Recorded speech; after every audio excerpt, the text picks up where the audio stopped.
Hey, welcome to Film versus Movie, the podcast where we debate the cinema you hate. I'm your co-host, Belton DeLaine-Facey. My name's Chris Shurr. And on this podcast, we watch the films that have been slandered, desecrated, and tearing me apart, Lisa, by public opinion. And one of us tells you why it's actually pretty good. And the other one's going to tell you why it's a steaming pile of shit. And if you like the show, be sure to give us 5 stars or a like on whatever platform you watch us on. Follow us. And if you have a movie you think we should debate, feel free to hit the link in our episode description or on our socials to submit your requests. And today we are debating Tommy Wiseau's masterpiece, magnum opus, The Room. Woo! Yeah, which, if you really need a further introduction for this movie, how did you find this podcast? I don't know. I feel like if you don't know what The Room is, this podcast does not show up on your algorithm. I'd be surprised if there's someone who's like, The Room? What? Like, I've never heard of that movie before. Yeah, it'd be a little strange. Yeah, it's like you tell them about it, they look at it, I was just like, oh, this is a little indie movie. Like, why are you film bros so pressed I don't know what this is? He's made like 5 other movies. That's what's crazy. Yeah, he's made... He briefly had a TV show too. Oh, really? Yeah, it was short-lived. That's kind of more surprising because that requires like you can make a movie that doesn't get shown anywhere, but like a TV show that has multiple episodes, you need a channel to be like, yeah, this is a great idea. Yeah, but I mean, Tommy Wiseau is, I feel, big enough. He has a big enough audience where I could see a network just banging. Is like, hey, yeah, you know, he might just bring some people in. What about a show where Tommy Wiseau shoots people's weddings?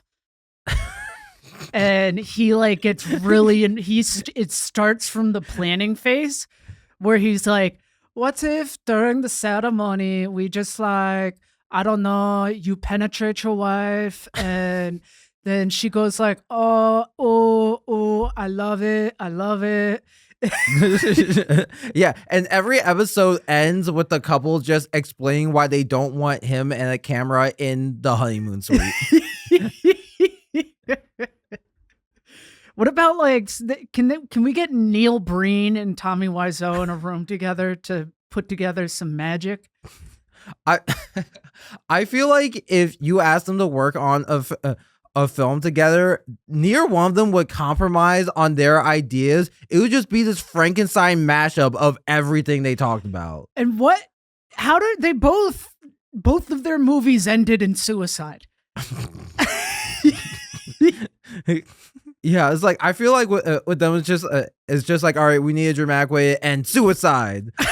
It's like that one episode of The Office where Michael does improv, and every single time he's like, you know what's dramatic? A gun. And so no matter what the improv scene is, it's just like, he has a gun.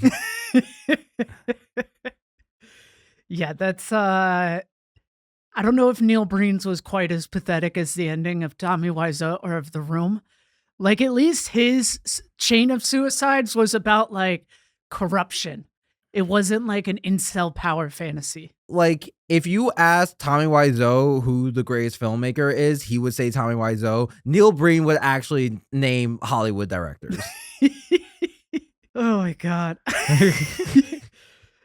And the documents, which within them contain more documents, show the wrongdoing that the people in charge have been doing. Bam! That's like my favorite ending to a movie. I wish that's how like The Bourne Ultimatum ended. Honestly, I wouldn't be surprised if Neil Breen is still using like the 2009 version of Premiere Pro to edit his movies. Probably so. Yeah. All right. Well, getting into the plot of The Room. So The Room is about Johnny, who's a successful banker. He lives with his fiance, Lisa. There's a neighbor next door named Denny. Johnny pays for Denny's college tuition and rent because he got kicked out when he was 18. And I thought the parents died. I thought he got kicked out of the foster system. That's what I meant to say. Oh, okay. My bad. Uh, Then how does Johnny know him? You don't just know random 18-year-olds as a 30-something? I know I'm not just hanging out with foster kids. I don't know. I don't know. You know how Batman just picks up orphans wherever he goes? Maybe Johnny's the same way. He's like, my parents died too. And he's like, now I'm a banker, so maybe I could teach you how to bank. Yeah, it's like now I'm in a position to do something. But Lisa starts an affair with Johnny's best friend, Mark. You missed the part. The movie opens on a sex scene that just goes on for a really long time. Yes, a sex scene between Johnny and Lisa. A whole lot of shots of them humping questionable places. Like if you're aware of female anatomy, I don't think Johnny was hitting her vagina. No, it's a belly fuck. Yeah. I don't know. Maybe they're into that. Maybe they're into that. I don't know. There's got to be someone out there with just a belly fetish. Maybe that's why Lisa was so unsatisfied and needed to like have an affair. Yeah, it's just like, I just need one guy who doesn't have a thing for belly buttons. All right, keep going. All right. So Lisa starts an affair with his best friend, Mark. Like, literally, he comes over, she seduces him, and they have sex on the staircase in their apartment. Don't even make it to the bed. Nope. And so later in a conversation with her mom, Lisa confesses to the affair. Her mom insists she should still marry Johnny because he can provide security for a future. But what they don't know is Johnny overhears the conversation and decides to plant a tape recorder so that he can get evidence that Lisa's cheating on him. Yeah, that part made no sense because like all he's doing is recording the answering machine, or he like takes the answering machine tape recorder and then plugs it into the phone, and now it's recording all phone calls. And then she has like 3 other affair phone calls in between the time where he like busts it out. All right, sorry to interrupt. We're clearly dealing with tech more advanced than our brains can comprehend. Yeah, Chris. it's a lot. Denny is soon after assaulted by a drug dealer for money he owes. Mark and Johnny find a way, take him away, and apparently they take him away real well because that drug dealer does not come back. Nope. They literally just like walk him off the roof to the police station. Yeah, I know. And that guy had a gun. They disarmed a man with a gun and just walked him out. Yep. Just hardcore Johnny style. I know. It was like the dude couldn't even fight back. It was it's like at that point he wasn't violent. It was more like an NBA player fouling out of the game. Soon after, to try to get out of her marriage to Johnny, Lisa accuses him of physical violence, which upsets Johnny because he insists he never hit her. He finds consolation in his therapist and Mark starts to feel more guilt about the affair. He's thinking about telling Johnny, but then at Johnny's surprise party, Mark and Lisa are caught by another guest. They're still trying to keep it under wraps. Once they're back around the party, Lisa announces she and Johnny are having a baby. There is no baby, but this is supposed to keep things cool for now. That's when Lisa has the sly idea to be like, hey guys, what if we just went and got a breath of fresh air? Then she stopped. Oh my God, Mark. Mark, yeah. And then she's like, what if we just like fucked on the couch while everyone was having this quick breath of fresh air? Yeah, that's like, come on, have some decorum, go to the bathroom. Yeah. Soon after, still at the party, Johnny reveals he has his suspicions, accuses them, and reveals the tape recorder Johnny and Mark get into a fight. Johnny kicks everyone out. He starts destroying the place and using the gun he took from the drug dealer, kills himself. And the movie ends with Denny and Lisa and Mark crying over his dead body. That makes it feel short. There were like multiple football scenes. There was a run through the park. Yeah, there was a scene at a florist shop. Yep. There's like 9,000 hellos. Yeah, at a certain point, like I'm not sure if you saw Jojo Rabbit, but like as a joke is like whenever the Nazis enter a room, it's like everyone who walks in has to say Heil Hitler to every single person in the room, and it takes forever. Sometimes it felt like this with just hello. It's like everyone had to go like hi Mark, hi Lisa, hi Kevin, and then Kevin had to go hi Johnny, hi Mark, hi Lisa. Oh, hi. They'll open the door they're just like always surprised. They're like, oh, I didn't expect you to be there. Yeah, I know. It's like you're opening the door to Johnny and Lisa's apartment. Why are you surprised Johnny and Lisa are there? Oh, hey, doggy. Like, and then later in the movie, they start ringing the doorbell and knocking on the door. So it's like, why start that now? Yeah, not a lot of continuity in this movie. Yeah. So, as I said before, this movie was written by, directed by, and starring Tommy Wiseau, who is a complete man of mystery. No one really knows where he's from. He self-funded the whole budget for the movie, which was $6 million, but this was in 2003. So when you adjust for inflation, it's $10.8 million in today's money. No one knows where he got the money from.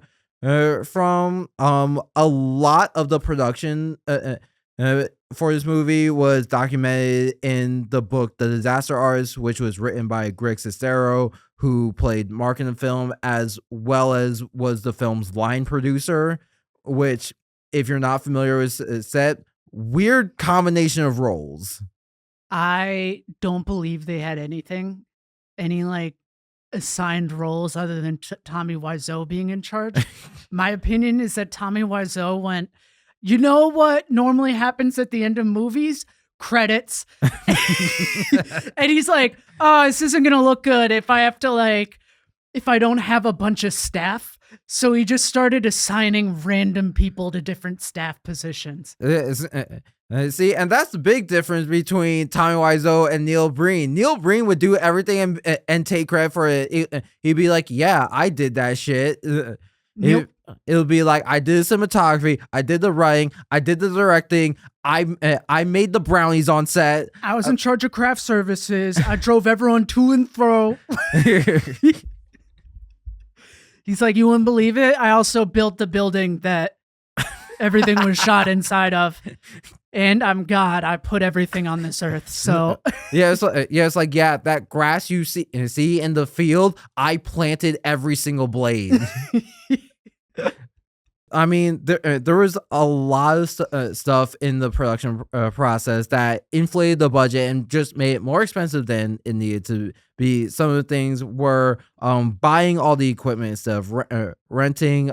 With the cameras, he decided to shoot using film cameras and digital cameras at the same time. There were some very short scenes where they built sets instead of shooting on location, and then, even though they were in Los Angeles, they decided the film would take place in San Francisco. So they had to have a unit go to San Francisco to shoot a bunch of exteriors. There were a whole lot of people that kept getting fired, and so they had to hire new people throughout the production.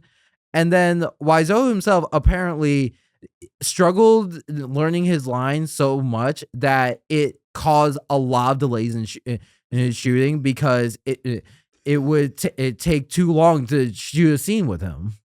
Just imagining these like line, and they're like, you wrote this, man.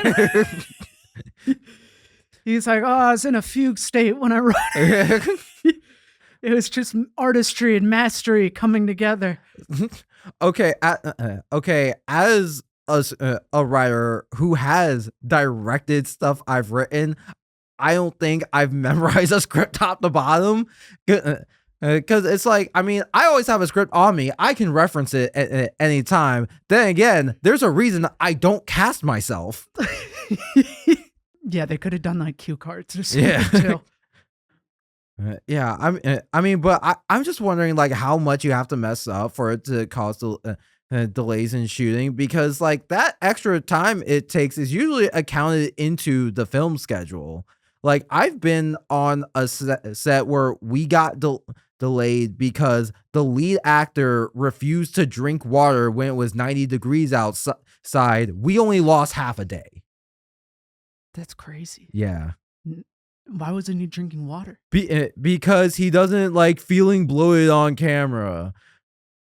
Like honestly, this is something you kind of learn once you work on sets because like you hear like the stereotype on TV that actors are stupid. It's not that actors are stupid. It's just that actors are people, and sometimes people are stupid. And there are certain people where when they do stupid things, it holds everyone up. Yep. So sometimes it's just better to treat actors like they're stupid. Because look, after that guy passed out that one day, he was fine afterwards. But after that point, part of someone's job was to watch him physically drink water every so often. Why not just like hook up an IV to I assume a water bottle is much cheaper than an Yeah, IV. that's true. Do IVs make you bloated? I feel like they don't. I feel like they don't because I know it's a thing where like really rich kids after a night out on drinking, they'll just pay someone to give them an IV. We did that for my brother's bachelor party. Yeah. It's cool. It makes you a lot less hungover really fast. Yeah, I can imagine. I mean, I remember I saw that in Honora, and I was just like, you know what? That's actually really smart. Like, I'm not going to lie. If I were a billionaire, I might do an IV a week or something. This is just, it's completely unnecessary. But in my head, I will feel like Peter Thiel, where I'm just like, this is what keeps me young. This is... I mean, maybe not. I was about to say Neil Armstrong. Lance Armstrong should have done that instead of everything he was doing, and he still have his Tour de France medals. I guarantee he was doing that too. Could that almost be shocking? They're like, Lance is like, yeah, but at least I didn't get an IV. I drank all my water through my mouth and butt. Thank you very much. Yeah, it's like I did replace all my old blood with new blood, but that's besides the point.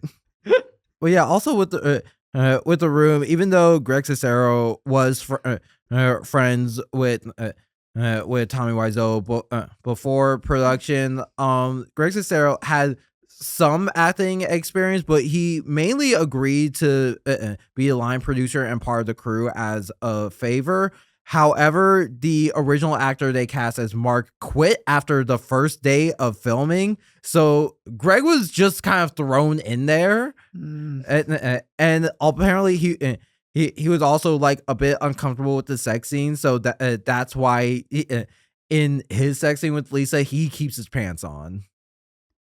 And they shoot everything above the waist.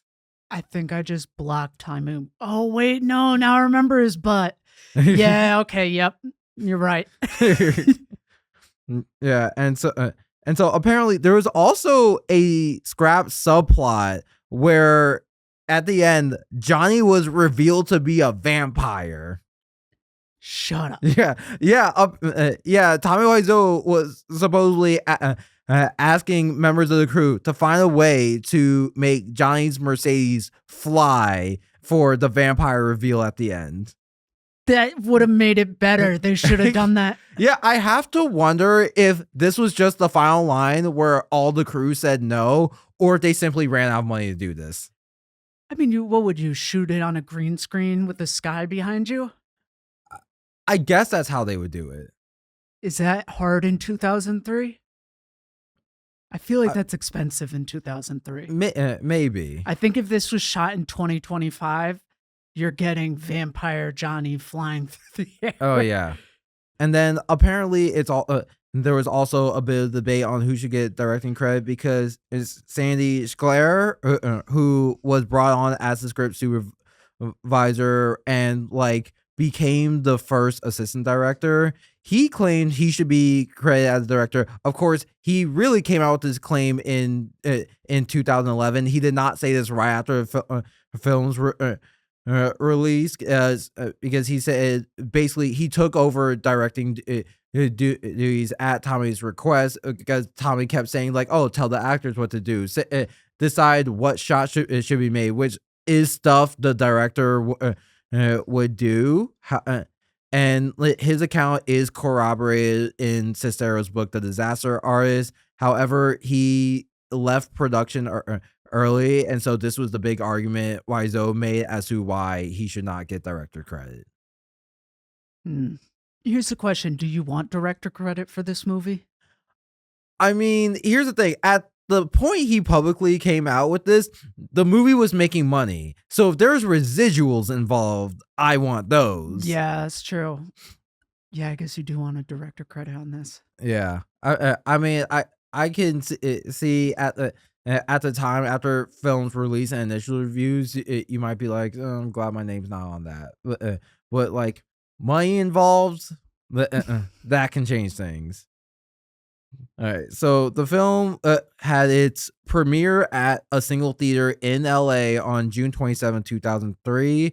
Wiseau mainly advertised this with a billboard on a busy LA road, and he kept this billboard up for a whole year, paying $5,000 a month.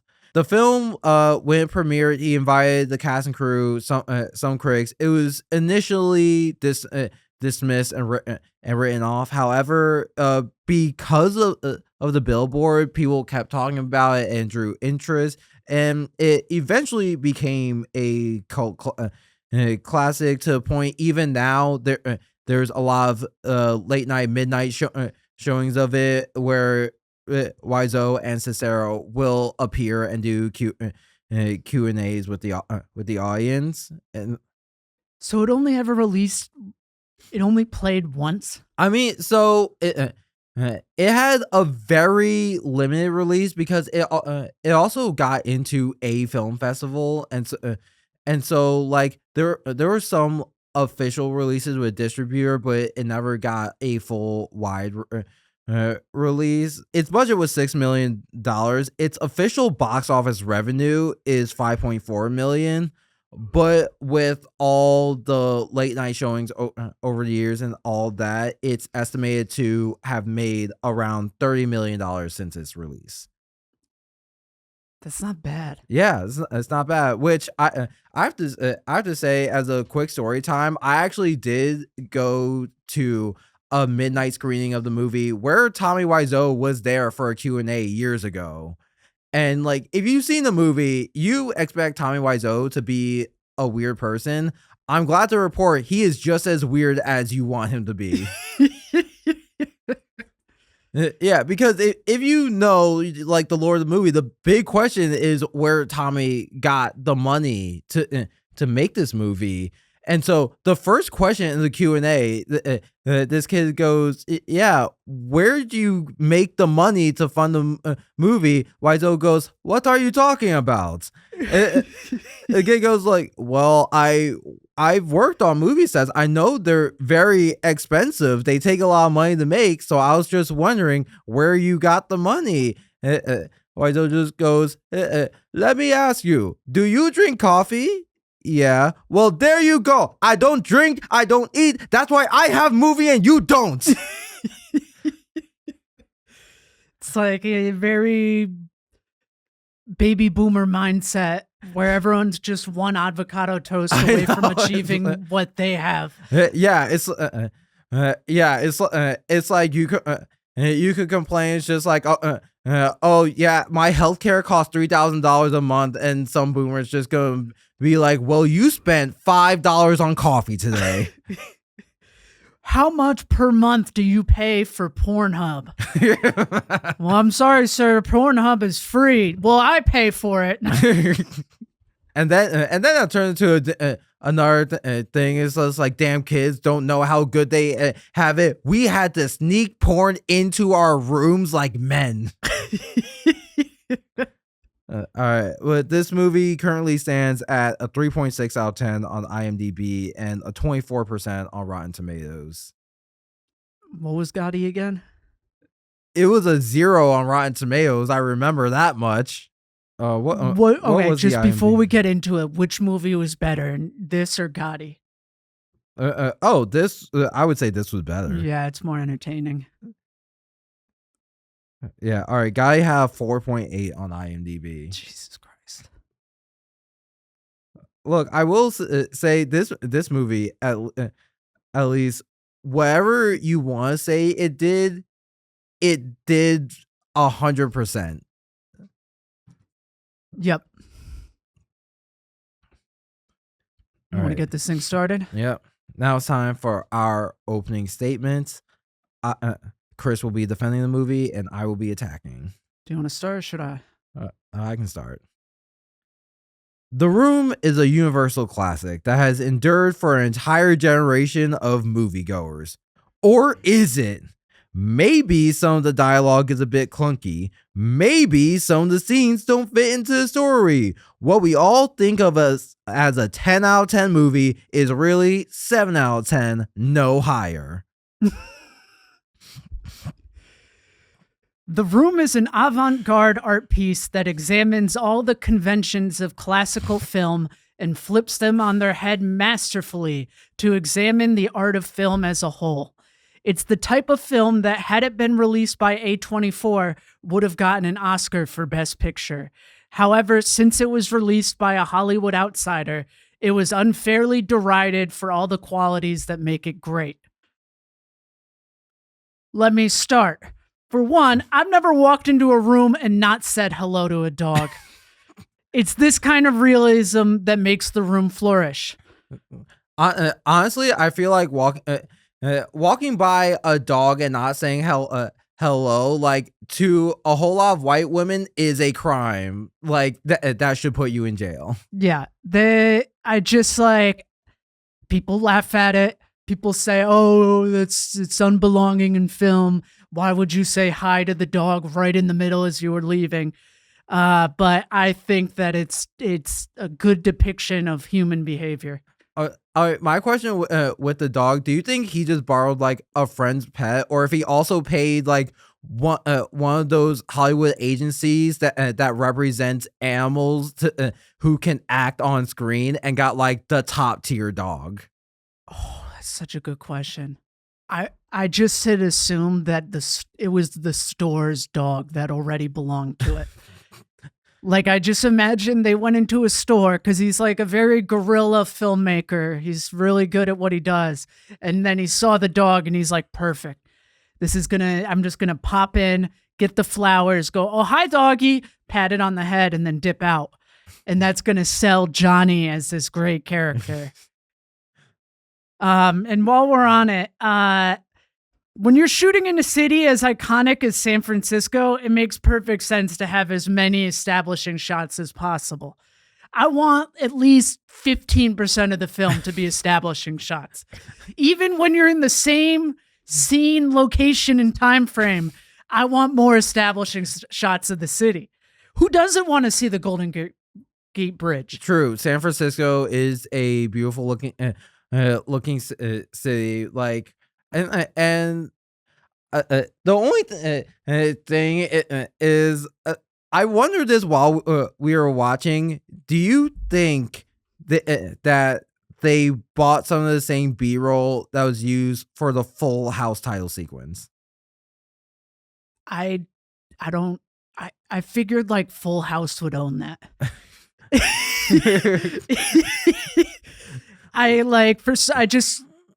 I figured for Full House they would like go out and shoot it themselves. But it could be done. I mean, yeah. How many shots of the Golden Gate Bridge do you really need? I mean, that's true. That's true. I mean, like, Look, you can only take so many pictures of a bridge before they start to look similar. But I'm just wondering. There's also like a park that's in the middle of a neighborhood that just looks so similar. That I'm like, did they just copy Full House? Imagine if like as you're like going through, you could hear, oh, now on the TV, there's nothing. I'm blanking on that. I haven't watched Full House in a long time. What's the theme song go? I know it starts with whatever happened to predictability. Whatever happened to. Oh, okay, never mind. I can't even half do it. But yeah, it could be. I just feel like Full House will keep a closer guard on. Like whatever part they used to shoot Full House and still to this day just has a security guard there. It's just like, if you whip out your camera phone, I will tackle you. Like I get you know how Bob Saget doesn't need his residuals anymore. They go to me. Okay, just if they got it themselves, which they could have, but doesn't really fit into their style of filmmaking, they would have had to rent a helicopter. And I don't know if Tommy Wiseau has the connections to rent a helicopter. He has the money. That's all you need. I don't know if Tommy Wiseau could find a helicopter. Like, I feel like... I feel like there's someone like the White Pages who could have helped them. I mean, that's true. While we're talking about beauty, those sex scenes were shot perfectly. I have never seen such a depiction of carnal love quite as I saw in The Room. It really made me understand the depth of his and Lisa's relationship and what a generous lover he was. All right, I'll give you that. It was very passionate, and like it definitely had uniqueness that added nuance to their relationship. Like it showed a lot of foreplay.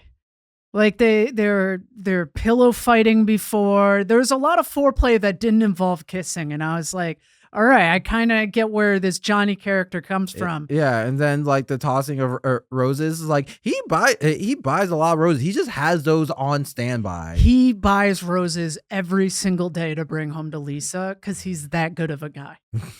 Johnny USA, the role model for all Americans. Okay, off of like Johnny being a role model, let's get to Denny, because Denny, I feel as a character, is just a save the cat moment for Johnny, and I feel like maybe like it's a bit excessive to have him be this much of a good guy. No. You really, the whole point of the movie is that Johnny's like the best guy. That's like the perfect save the cat segment. It illustrates that he'll like take in people regardless of if they're friends or family, and he'll pay for their housing and he'll pay for their college and just act as like a father figure. It shows you that he's ready to settle down. Yeah, he also must be like the best banker in the world to be able to afford all this. Yeah, and I mean, they did a really good job of like showing that he's a banker without getting too far into the specifics. Yeah, you didn't want too much jargon. I know I know he spends all that money on Denny's tuition and rent and like $20 on a suit. Yep.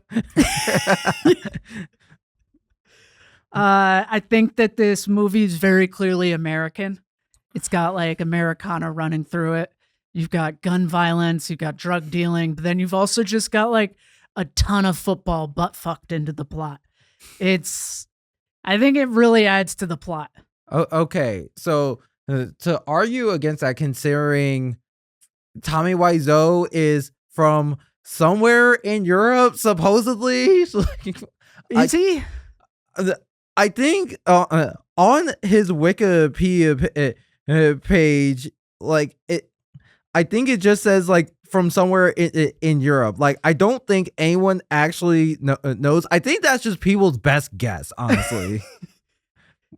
like Like honestly, at this point, it would be interesting if like in his will was just a grand reveal. Like when he died, he'd be like, okay, here's a deposit to have this ceremony at the Hollywood Bowl. Read this word for word. But him not being American, it's like a real Rocky Raccoon sort of a situation. Well, that's what I have to wonder. Is this really reflective of America, or are these just kind of cliches and stereotypes he knows of America? No, I think it's very reflective of America. I can't speak for you, but very regularly I go up onto the roof and play football with my friends. And yeah, that's all I do with them. Well, my apartment building doesn't have roof access, so. Well, that's why you don't play football. That's why you run outside. Can we also talk about that sick action scene where Johnny and Mark heroically take down a mugger? And just like the hardcore emotional display that they put on afterwards, I'd call that 10 out of 10 acting. Okay, my only question, do you think the script called for them to cry in that moment? No, I think it was one of those such an intense emotional scenes that like you can't even get tears out. You know, have you ever been in one of those where you're just like, where are the drugs? But like no tears actually come out. I mean, yeah, I feel like that's a reason why I'm in therapy. Yeah, but like I don't know. I don't know. I think that was I think it sold the scene. I think had they been crying, I would have been like, "Oh, this is a little much."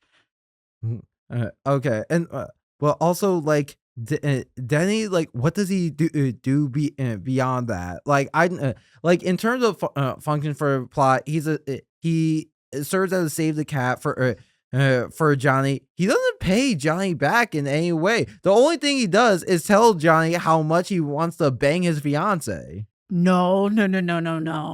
He comes in and he is the hammer to make Mark and Lisa feel bad after Johnny's suicide.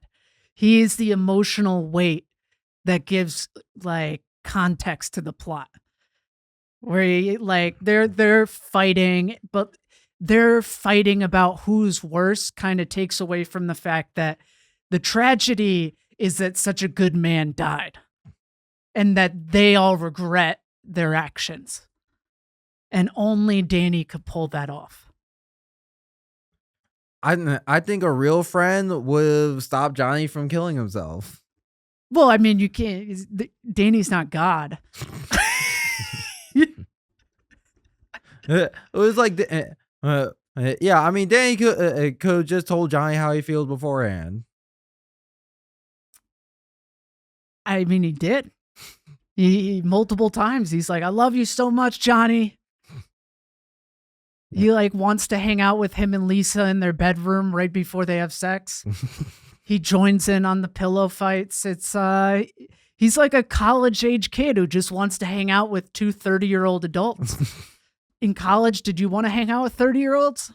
I mean, keeping in mind, if Denny's 20, Johnny and Lisa can buy him alcohol. Yeah. So I guess it makes even more sense he's around. Can we talk about that therapist character? That is a perfect portrayal of a therapist. Yeah, someone who can't catch a football. Can't catch a football, tells people when they're acting up morality wise, gives people advice, really good job as a therapist. Yeah, and and then like even Mark uses him as a therapist. He just sees what he does for Johnny. He's just like, oh, you're really good at this. I also need to talk to you, because that's how therapy works. I think I'm just out of stuff to criticize the movie about. Yeah. I mean, I've got a few more of these.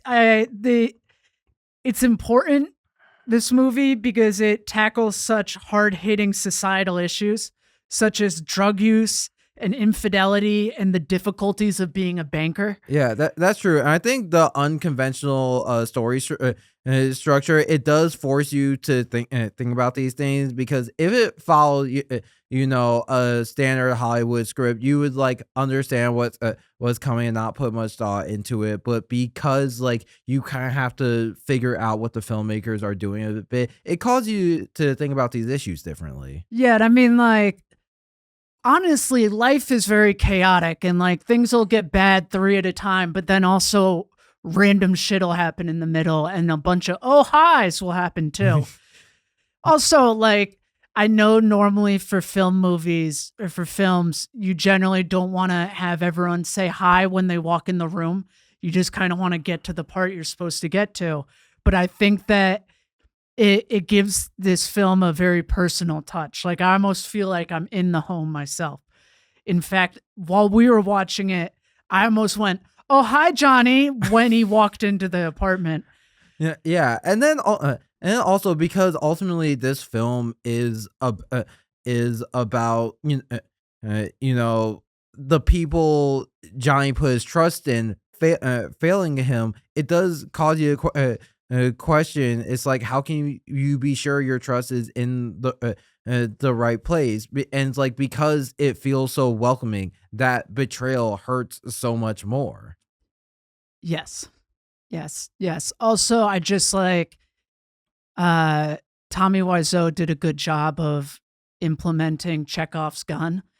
I really didn't see that. Like, I even forgot about Chekhov's gun. And then boom, that gun in the first arc, or what is it, first act came right back in the end. It had to have been used. Yeah, and like honestly, the reason it was so surprising is because that drug dealer storyline was seemingly dropped. Like, because the drug dealer never came back, you just forgot about the gun. Yeah. And I think it's very realistic that a kid would randomly have issues with a drug dealer and then it would kind of be forgotten about within minutes. Yeah, because when you see a drug dealer in a movie, you always think like, oh, they don't mess with kids like that. But it's just like, oh, Danny's a legal adult. He can't go toe to toe. Yeah. The mom she was very good in the movie. Oh my God, such a phenomenal actress. Yeah, I love, especially when she's like, "I think I'm dying," and Lisa's like, "You're not dying." And then she's like, "No, the doctor told me I had breast cancer." Yeah, she was just like, Lisa, you don't know my life like that. Shut up.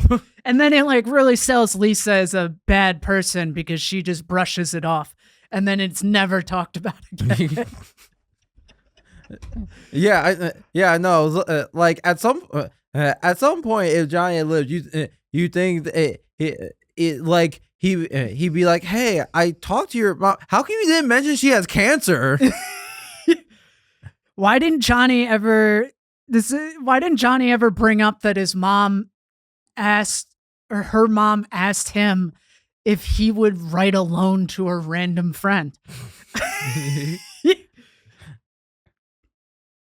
That really sold Johnny as a very, honestly, he's a nice guy, but he won't be taken advantage of. Yeah, I know. It's like, is he just like Don Corleone, where everyone just asks him for favors, but he gets something in returns? Yeah. Yeah, I think that might be all the positive things I have to say. All right. So now it's time for our concessions. This is where I give 3 things I liked about the film, and Chris gives 3 things she didn't like. My first concession, 10 out of 10, great performance from Tommy Wiseau. Like, he really just captivates every scene he's in, and fully draws your attention. He embodies the character of Johnny. Yes. It's very engrossing. Some criticisms, not enough sex scenes. There were such titillating scenes that I needed more. I just like, I got home, and I was just aroused, and I was like, man, there needs to be more of these sex scenes. Yeah, it's like you expect a movie centered around an affair to have more. Yeah. Yeah. My next concession.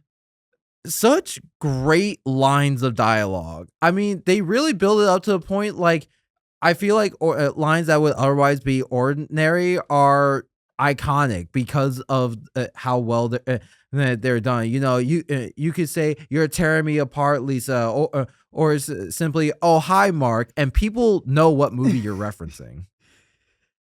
Yeah. Oh, hi, doggy. I did not hit her. I did not hit her. All right. There were points in the movie when I forgot what city I was in, so I think it could have used more establishing shots. That's funny. My last concession was actually that the B-roll was and establishing shots were fantastic. Like those really do put you in the scene. Yeah, no, they're so good. I just needed more. It wasn't like a huge criticism. The ending was a little realistic considering that all three characters didn't commit suicide for losing someone as special as Johnny. Look, they did a good job of selling how great this guy was. I think a more realistic ending would have been 3 suicides. Yeah, I know because it's like also what happened to Lisa's mom? She also loved Johnny. Yep. On to our closing statements. Yep. Closing statements. You want me to start? Sure. The Room, much as its name suggests, is a movie I'd like to live inside of. The characters are so rich and full of life that I almost forgot where they ended and I started. Anybody laughing at this film clearly doesn't understand the layers and layers of nuance layered into the fabric of this art piece. I give it 100 out of 10 sex scenes you can't look away from. It's hard to deny the expertise and master of the craft that went into The Room, but we also have to acknowledge even masters make mistakes, and this film has quite a few. I give it 5 football passes on a roof that are fumbled. We didn't even get to the fact that like at the party when they send everyone outside, a random guy comes in and catches them, and we don't know who that guy is. Yeah. Oh, so that was something I found in looking at the production stuff. So apparently, what happened is the actor who played Kevin. The actor who played Peter, so he had a set schedule on production, and because the production schedule got dragged out for so long, he had to stop working on the film. So they just gave his lines to a completely different actor to keep the story going. Yeah. That's very on point for this. Yeah, because that actor is like he's given no introduction. It's and it's like no one acknowledges. He just pops up. I like when we were watching, I was like, maybe that's what happened, but I didn't say anything because it's just so fucking stupid. So funny because while we were watching, he's like talking to Lisa, giving this heartfelt thing, and I'm just like, "Who are you?" I so badly like want that to happen in a Marvel movie. I guess that does happen in Marvel. Like between Iron Man 1 and Iron Man 2, there's just an entirely new War Machine. So I guess it isn't that outrageous of a thing to do. It's just strange in the same movie. Yeah, it's like, it's like I'm not sure if you've seen BoJack Horseman, but at some point there was a joke that this actress who was a child acting on his show, she grew up and suddenly had a British accent, and he's just like, "Were you always British?" That's how I felt watching him. This has been another episode of Film versus Movie. If you like the show, please remember to give us 5 stars and follow us. And if you have a movie you think we should debate, hit the link in our episode description and send it to us. I'm Belton DeLaine-Facey. And my name's Shurr. And we will see you all next time.